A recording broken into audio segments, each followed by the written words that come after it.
Welcome, everybody, to episode 245 of the You Can't Comp This NBA Trading Card Podcast.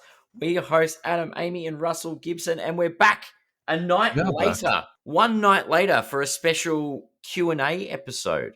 We're smashing out the content at the moment. It's the start of the NBA season. There's plenty of content to go around, a lot of questions. Topps has just taken over the license. NBA season, people are losing their minds and making bold assumptions, so why not? Let's answer a few questions tonight, hey? I mean, people are losing their minds, and then there's Jalen Green getting a tattoo on his back of his 40-year-old girlfriend. I think that is the definition of losing your mind. Yes. Has anyone told him that tattoos are permanent? I think that it's going to be like LaMelo Ball's tattoo that he just completely did over his neck. Yeah. Like, what's he going to put over the top of it? Oh, goodness gracious. All right. Tonight's show is going to be all listener questions. So thank you, everybody who did contribute. Anyway, let's get started because we've got lots to talk about tonight. Very limited time. We're out. We have 43 minutes. We can't. We really can't segue tonight. So shall we hit the ground running with the very first question?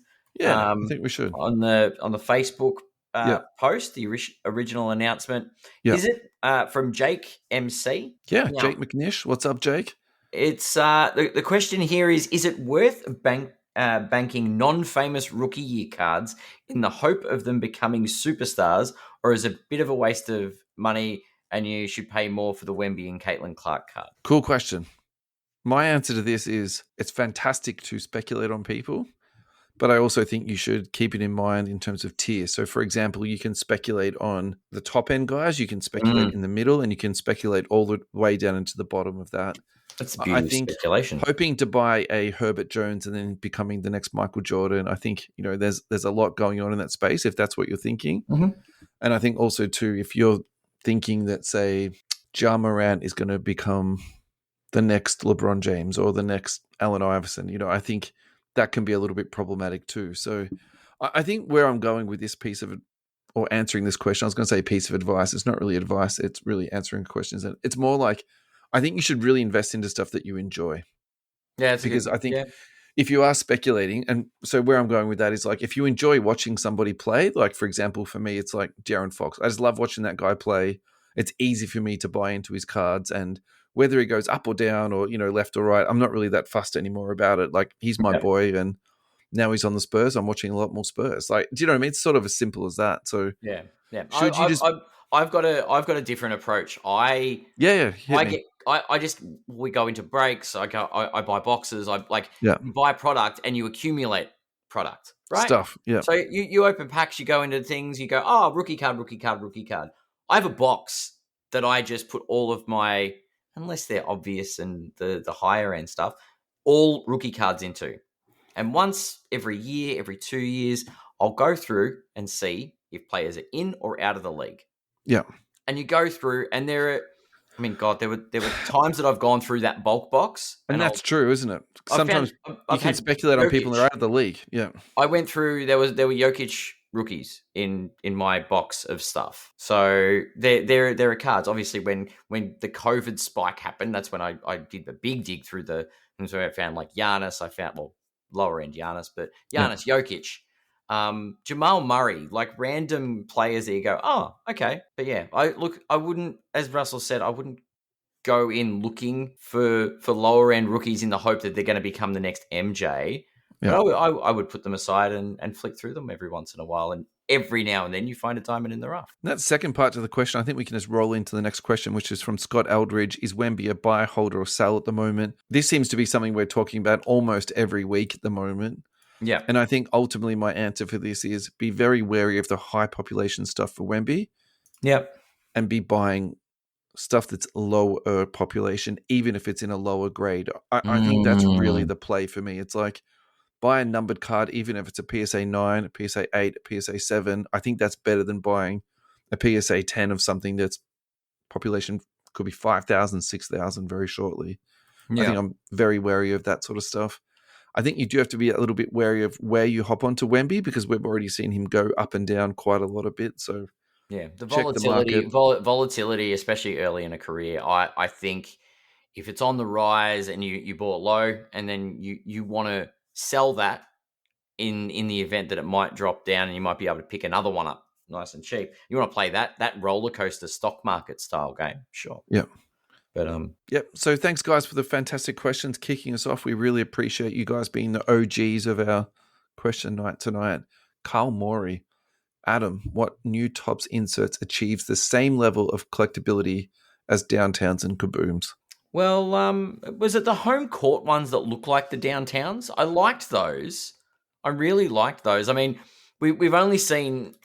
To be fair, we've only seen the flagship product, and the flagship product is the equivalent of a Hoops or a Donruss. Yeah. So, I mean, but looking at the way they've done the inserts, I like the aesthetic of the home court stuff or the hometown, whatever the downtown ripoffs, and let's just call them the downtown ripoff because that's what they are. Yeah, the downtown ripoffs, and a couple of those other insert sets. I think we talked about. Was it the All Kings? I think that's the one that I wrote down in the sheet because for me that's number one with a bullet this time. I genuinely think that is just a home run, fantastic card. I think we were talking about this on the show last night, so we can probably just whip through this pretty quickly, but just be careful of when you're buying into these in terms of the whole FOMO thing of things first coming out. Are you overpaying for this? I personally think the comp for these is a blank slate. Check your blank slate prices, look at the prices between the different pros, maybe even do some comps on the rookies. I think rookies are a bit harder to comp. I think that's true. Yeah. The other thing that's a little bit tricky at the moment too is that there's not a lot of sales data out there, and how many of these sales are real, how many are shield, how many have been paid for or not. So I think also just be a little bit careful in that sort of space there because yes, they're fantastic cards, but what's the best price to be buying these for? Yeah. Time will tell. All right. We'll have to Andrew gaze into the future, Ad. Exactly. Damo Winterbon. Okay, with Panini losing their contract, do you think, 1, Topps will just carry on with 700 variants of the same numbered cards? And 2, will it affect and lower the prices of older Panini cards? Or will the diehards still pay top dollar? Mm-hmm. God, Russell. I think how do you want to go into this? Look, this is a really tricky thing to say, but I will answer with some facts just to sort of come back at you a little bit. I went through the checklist. There's 27 different card variants. There's 31 different types of inserts. There's 17 auto variants and 15 relic variants. So I don't think we're at the level of select basketball where there was literally 700 different variants and there was 10 different one of ones, and when you've got 30 different one of ones, it gets a bit silly, right? Yeah, it's not at that level. So I think that's the first thing to sort of say, and I think that answers question 1. Question 2, and we're going to be talking about this later in today's show, will it affect and lower the prices of older Panini cards? I don't think it's going to directly lower them, because I think what generally happens after a product comes out, there's a whole lot of hype around it, then the prices will naturally die down. And I don't really think that is a direct, it's not Topps that's causing that. I think that's just the normal thing that happens within the hobby. So I definitely think that is going to happen. Yeah. Look, what were you going to say? I think rather than the manufacturer of the card, my view is it's the year of the player. It's the rookie year. Yeah. It might have been the junk wax era, but I can tell you 1996 product is either ridiculously expensive or nigh impossible to find because it's Kobe Bryant's rookie year. Mm-hmm. Do you know what I mean? Sure. Like it's the same. If you've got Luka, you're going to have Wemby. There's players that are sort of, well, I guess it's 2009 product. Are you going to find any of that with Steph Curry in it? Yeah. It's one of those. 2003, another one with LeBron. Those years are going to just keep going up in value. Now, you might find, is it 15, 16? Because Jokic was 14, 15, but his cards started coming out in 15, 16. So maybe you'll find some value there. But I can't imagine that it's based on the actual who's printed the product or what year the product. It's associated with the rookie class. Yeah. And how the players perform and what's in that set. Will the diehards pay top dollar? I think for that ultra rare, the super collectible stuff, yes, the people are still going to be buying. I think that's no doubt. Chance at hitting a Giannis rookie, they'll pay top dollar. Yeah. Andrew Hart, Damo Winterbon, or how will the release of new Topps cards affect the collectability pricing? And I feel like we just sort of covered that a little bit then, didn't we already? Yeah. The LeBron, the Steph Curry rookie cards, I don't think that's going to change at all, honestly. Like, I think... it can't. Like, And also, too, like... they're sets that have already been printed. I think LeBron's a tricky one, too, because I feel like LeBron was already in... But he was in Topps rookie stuff anyway, right? Yeah. And then his really sort of high-end stuff was Exquisite. That was Upper Deck. So the Steph Curry stuff, I think Steph Curry stuff is going to go up. Like, and there's... In that one particular example, why wouldn't Steph is too low? You know what I mean? I think that's the... Yeah. So no, I think putting those two questions, because they're quite similar questions, I think, in some ways. Yeah.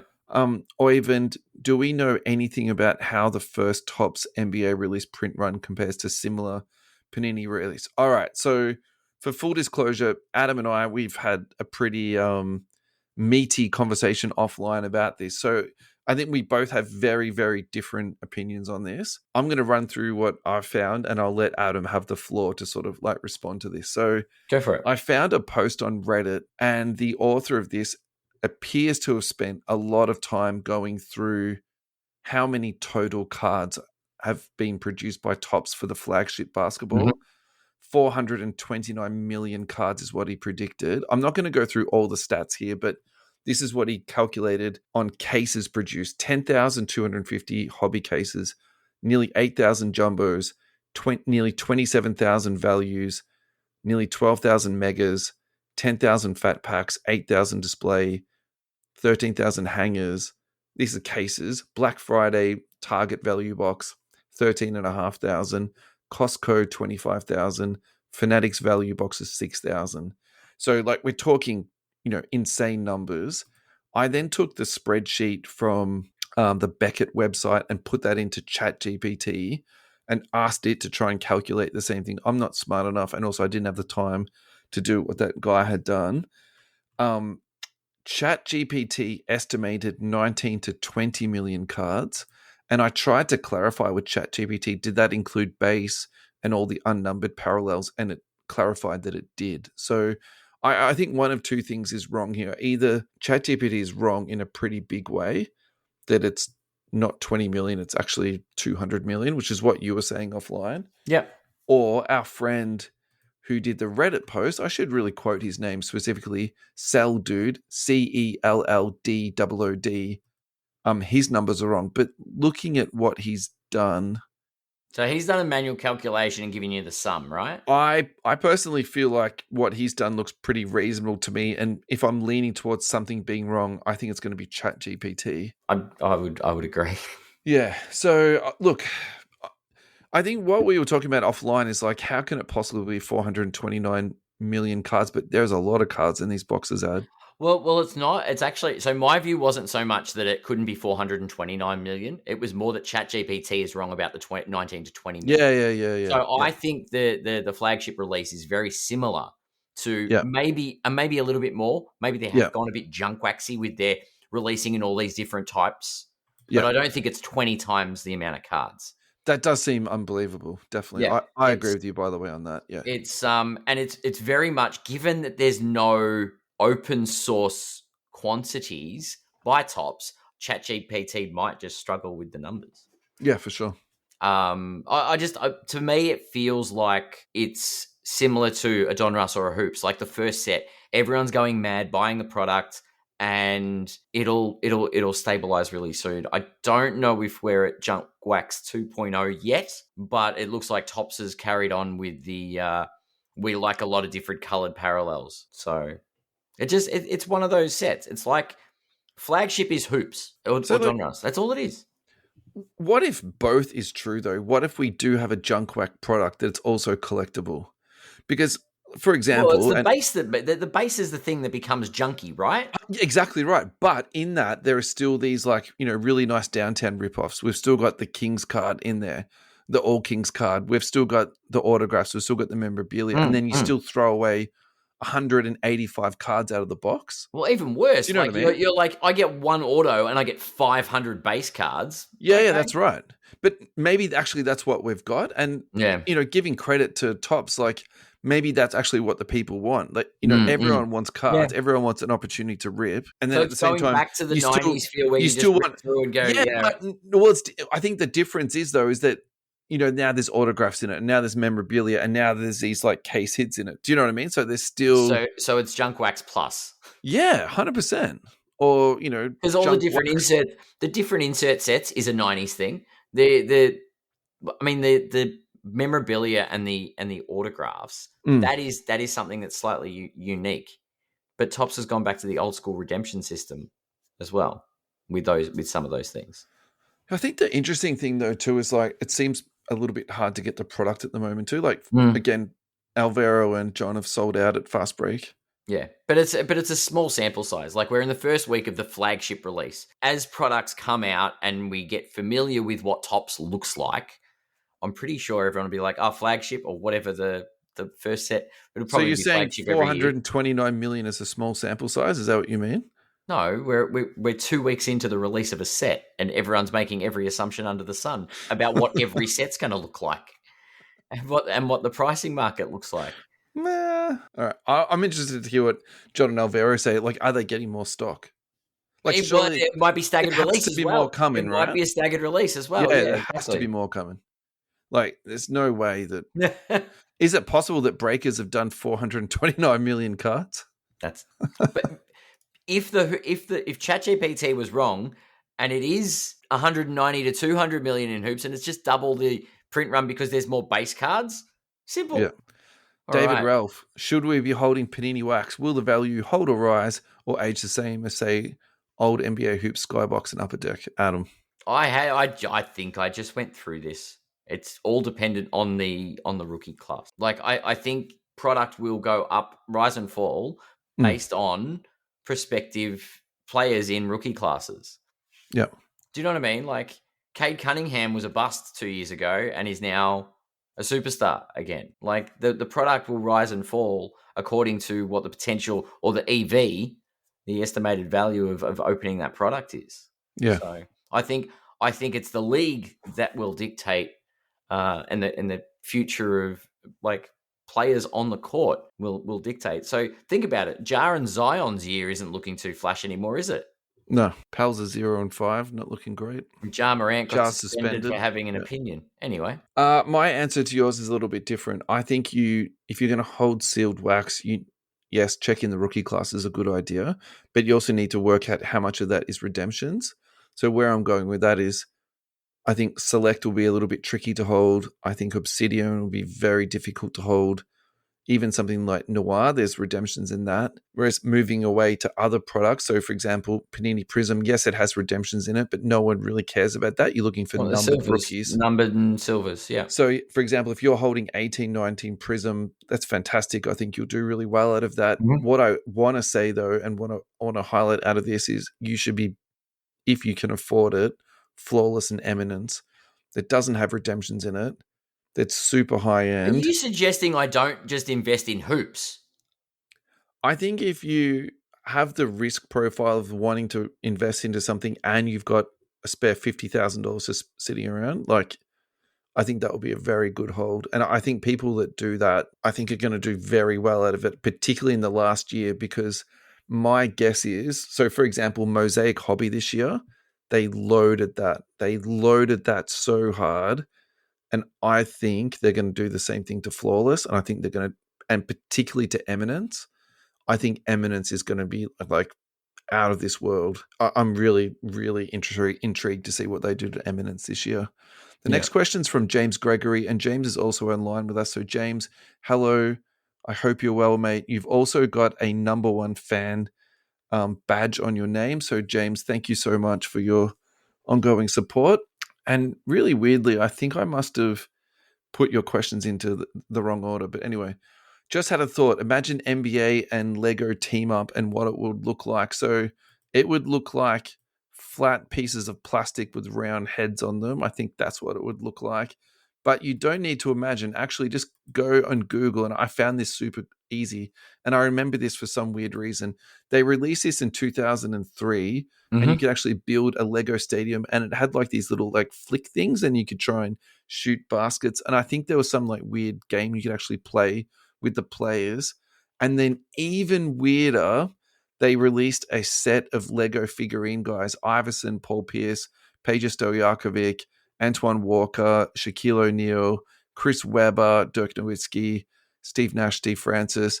And even weirder again, there was only 2 colors. So you're either like uber black or sort of like tan from the beach. Yeah, I'm sure I've got some of the minifigs up on the screen, and It's so weird, isn't it? Like yeah. Tony Kukoc. There's Anyway, a Kobe. there's 2 Kobe's, eh? Yeah. Kobe Bryant in the purple and in the gold. Oh, no. Where's the love for Dan Marley? Played close to 1,000 games, reached the playoffs every year, 3-time All-Star. I think everyone knew his name early nights. Look, unfortunately, in the hobby game, I'm just going to put this down to there's a lot of high-flying, slam-dunking, three-point shooting guys out there. Jason Richardson, Jalen Green. There's not space for everybody. And I think someone has to miss out, particularly in that era of shooting guards. There was Clyde Drexler. There was this guy called Michael Jordan. That guy went all right. He was pretty good. He was pretty monopolizing as far as the superstar market goes. Yeah. Now, this is my favorite question from James. If more and more card shops stop selling NBA cards and focus on One Piece and Pokemon, what could that mean for the Aussie market? At a local store I walked into had little to no cards or boxes. I asked, hey, what's happening to NBA? His answer was, if we focused on NBA and sports, we wouldn't stay open. It's all TCG now. I walked out without buying a thing. First time I experienced that in the USA. Card shops everywhere are selling it all the time. I think this is a really fantastic question. And look, my question is, I don't know what shop this is, so I'm going to answer this in a really broad sort of stroke, but I think it depends on where you come from in the hobby. So, for example, if your background is TCG and you've got TCG connections, you know what sells in TCG, and you know how to buy all the singles and build up repacks and, just build your business around. I think that makes sense, right? Yeah. I think if you're a sports guy, and I'm thinking about Alvaro and John here, they've built this whole environment around Fanatics memorabilia and sealed NBA, and then 100%. very well curated singles and, display singles and all that type of stuff. And then on top of that, they're layering in their TCG because it sells at the moment, and it's good, and it's good for business, right? It's a double. It's 2 different views on the hobby. You've hit the nail on the head. And yeah, I have been on one side of the fence, and there are gaming stores, which do not like to entertain sport. Yeah, and they have a very specific skill set and knowledge background, right? And I wonder if you don't have that sports background where you can go backwards super fast, you don't know the values, you don't know what's rare. One thing you can't do is invest in singles. If you're a game store, you can't do the sports singles with ease. If you don't have the knowledge, 100%. Gaming the gaming cards are a lot easier to skill up on. Yeah. As far as product availability, about research. Sure. And you'll notice 2 different types of stores. Yeah. Sports and collectible stores will have a little bit of seating, but it'll be more cabinets than anything else. Yeah. So I'll use Cherry as the example. You go through a wall of dollar box or like boxes to wade through. You go into Fast Break, they've got the dollar boxes and the value boxes and the cabinet, right? If you go to a gaming store, they are going to have gaming products everywhere. They're going to have folders to go through for singles. They'll have cabinets of singles, but they'll also have an area where they play tournaments. Yeah, yeah. They'll have people playing Dungeons and Dragons in the corner. They'll have Pokemon tournaments. They'll have Magic the Gathering. They'll have One Piece. They'll play Yu-Gi-Oh! Because they're gaming focused. There'll be a board game library. They are 2 very distinct business models, and they operate on very different structures. Yeah. But look, I really like this question. I think so far this is probably my favorite question because I think it also poses too as like, what's coming for the future for sports and for NBA. And I think, Alvaro talked about this in his interview. He's like, the distribution of tops is now being done by 6 people in Australia. Yeah. So if you don't have that distribution, you don't have that in place. Also, too, how can you then sell it in your shop? So I think that's part of it too. If you don't have those sports links, you don't have those relationships that you built up with people. How are you going to get tops at wholesale to actually make a profit? So I think there's that part of it too. So it's kind of like, I think that's a really interesting thing. And then also folding this into what we've seen at recent card shows where it's it's not 50-50 anymore. It's, what is it? Maybe 60% TCG in Pokemon and maybe 40% sports. Like, is that what we're looking at the moment too? So, but it's easy. Like, all right. So the one thing that's not easy to do is acquire Pokemon product. I'll give you this. It's impossible unless you've got a distribution, like a already supplier established. agreement. Yeah. Yeah, and you run organized play for the Pokemon network. It's harder to come across product.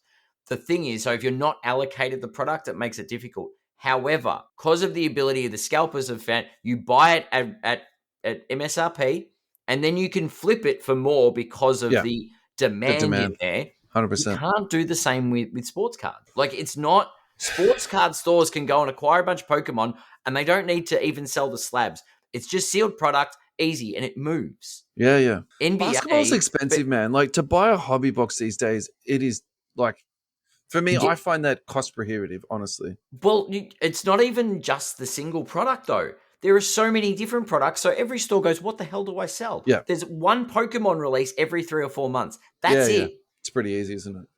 So there's not jumbos and megas and hangers and la-di-da. It's just what you'll find is a lot of places can acquire Pokemon and sell it in addition to what they're selling. Yeah. But it doesn't go the other way around. Cool. That was a good one. Thanks, man. That was a really good question from James. Yeah, for sure. Thanks, James. Scotty James, some players from the 2024 draft look like they have developed nicely over the first half of the season. Sorry, over their first off season. I was going to say, we're not halfway through the season. What is this? Is there anyone in that year 2 bracket you like the look of? Adam, where are you at with this, man? I do like Stephen Castle, and actually no, he would definitely be the one that stands out for me at the moment. Maybe Bezelis.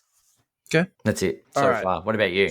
So I think for me, I'm going to be a little bit sort of broad strokes at first, and then I'm going to go a bit more specific. So I think Rishashare has looked better already. I liked him last year, so I was hoping he would make this type of progress. That's fantastic. I actually had very low expectations for Saar last year, and he's looking good this year. Like, I'm genuinely enjoying see that progression there. The one who I feel like I'm most interested in watching is Reed Shepherd, because Houston has very high expectations this year. Yeah. I think that he was put out of the rotation because of how good Van Vliet is as a floor general in comparison. And I think that's still very evident today. Sure. But the way that the Houston Rockets roster is currently structured, it's almost impossible for them to bring somebody in without trading away a key piece and or waiving somebody. So I think what the more logical thing that's going to happen is they're going to be giving this kid minutes whether the coach likes him or not. And so the person who I think in my mind has the most upside this year in terms of hobby is Reed Shepherd. On the flip side, I think Stephon Castle is going to be in big trouble. Dylan Harper is looking freaking amazing. Really good. I watched the Spurs play today, and I was like this kid is really good. And then Fox is coming back soon. I think the odd man out is going to be Castle. So I'm a bit worried about that. Going through the rest of this, look, I think Jared McCain is looking pretty good. Dalton Connect, RIP.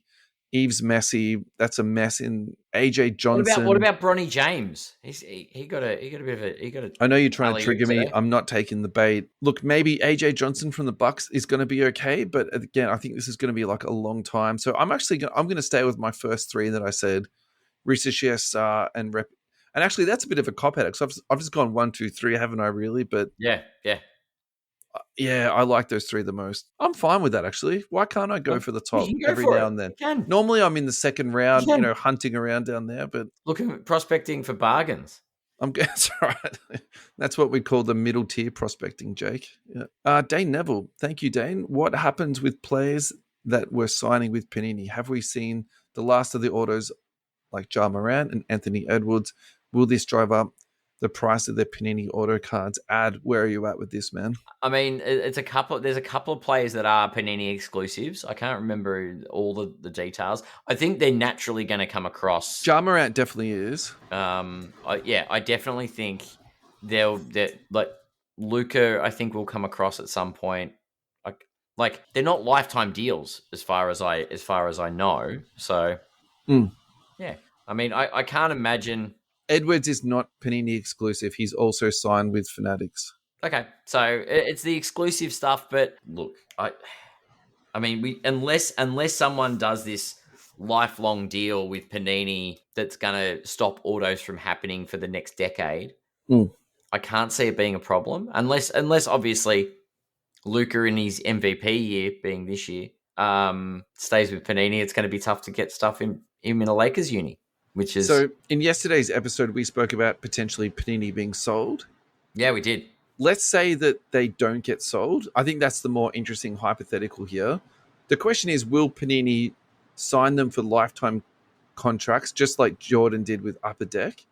And will Panini do this to almost sabotage Topps product? For me, the obvious answer is yes.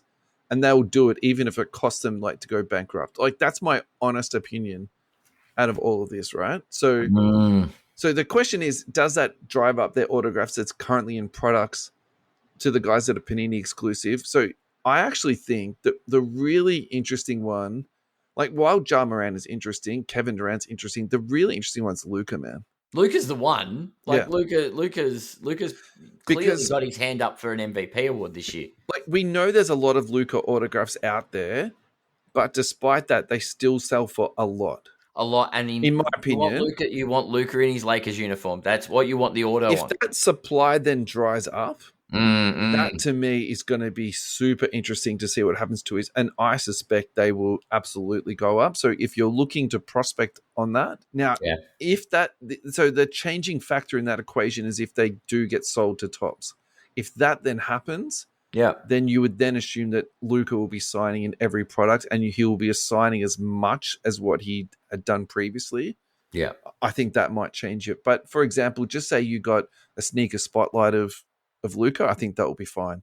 Yeah, for sure. That really sort of like high, those beautiful autographs, like don't sweat it. You'll be fine. 100%. All right. Al Canes, with the Bulls looking extremely strong this season, does it all fall apart when or if Giddey or Matas get injured? Look, I'm sorry. I'm gonna burst. Is this a negatively phrased question from Al? Well, it's sort of a double negative because, quite frankly, the Bulls looking good this season. They've played 5 games.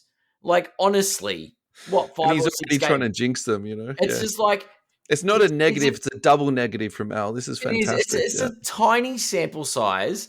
I think the positive here is Giddey is looking amazing. Giddey is looking fantastic. I'm very glad I drafted him in NBA Fantasy. But, I don't know. I don't think the Bulls have got a big season in them at the moment. I don't think they're ready for that next step. It's good that they've started strong, but on the sample size of less than 10 games, let's not go and get carried away. And let's not wish any injuries on them. I think if they have injuries, it is absolutely going to cause them problems. I mean, in saying that, I'm going onto card ladder now because I'm looking at. I want to see Josh Giddey. Josh Giddey's had a phenomenal start as well to the season. I mean, how much injuries are we talking about? Are we saying like one person's going to be injured? Like, if you lose 40 or 60% of your starting lineup, you've got big Kobe problems. White's already injured and got a calf injury. Well, that's the other thing too. Like, if they lose one of those two, you would think Kobe will come back and maybe pick up a bit of slack there. So, look, I think if they lose one of the two, I think they'll be fine. Also, the other thing, like this team, in my mind, the highest they're going to be at the end of the season is like a 500 team. So, all right. It's not exactly huge expectations here. I'll give you the quick one. Josh Giddey, population 157 on his Silver Prism, last sold for $189. It's up 20% in the last 3 months. Buy, hold, or sell? Probably hold at the moment. Hold? Yeah. I'd buy it sub 200. Okay. Because I reckon he's a $300 player. Yeah, I don't think he's been a bad card, but I also think too, like that team is a long way from contending. And yeah, that's fair. Luke Batterson, which Panini card sets do you think will go up in value now that they don't have a license? Lately, I've been buying a lot of immaculate patch autographs. All right, I'm going to sound very derivative and repetitive here, but at the same time, just keep it simple. Kabooms, blank slates, sneaker spotlights, downtowns, timeless moments, downtowns. I would agree with. I think the timeless moments. I think the on-card autographs out of say 1-1 out of Noir. That type of stuff, I think is going to be totally fine. I think that's all going to do really well.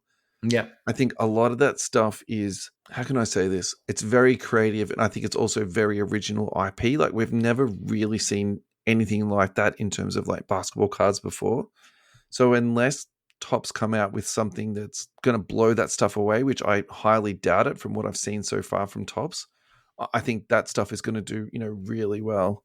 Yeah. Moving into the future. I would also probably say, just really quickly, you need to also look at the player that you're buying to. So, if you're buying That's relevant, yeah. your Lucas, you're getting your Anthony Edwards, all that type of stuff, I think you're going to be totally fine. Yeah. What about you, man? No, I definitely agree. Although every time you're like, I'm not impressed with what I've seen from Topps, you've seen the equivalent of hoops so far from Topps.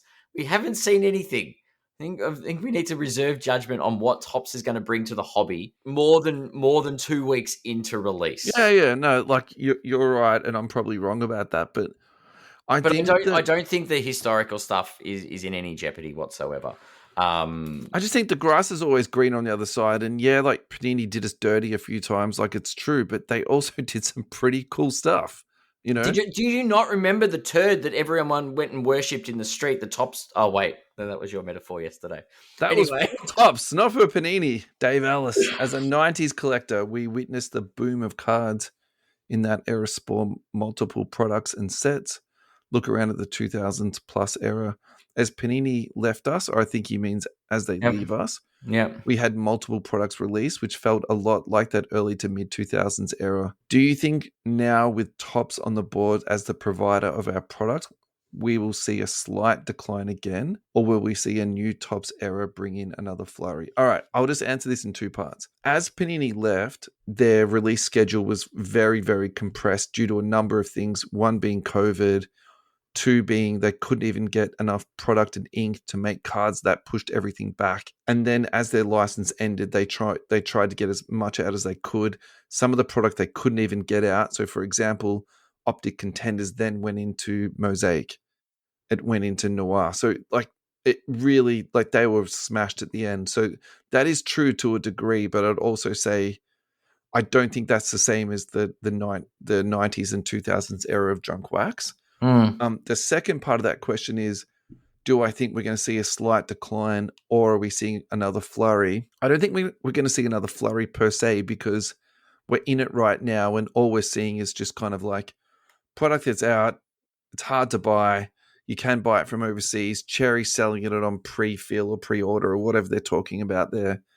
And then what we are seeing, and what I think is going to be the most important thing moving forward, is the marketing from Topps.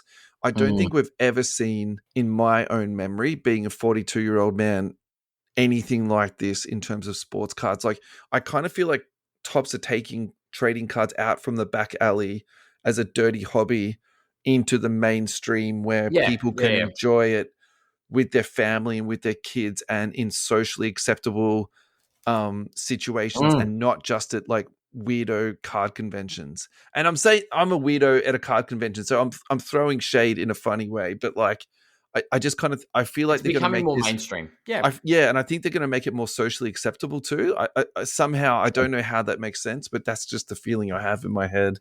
I think because we had Alvaro on the show, we talked about the launch of Flagship, and one of the things is, obviously we don't know much about what is being released, but one of the assurances we got were it's going to be well done, because they've been here and they've done that. And what we're seeing is, I think maybe we go back to the beginning of the episode where we're talking about the 429 million cards. Maybe we're going to see big release after big release, rather than lots of medium-sized releases that accumulate to, I don't like this paralysis with not knowing what product to buy.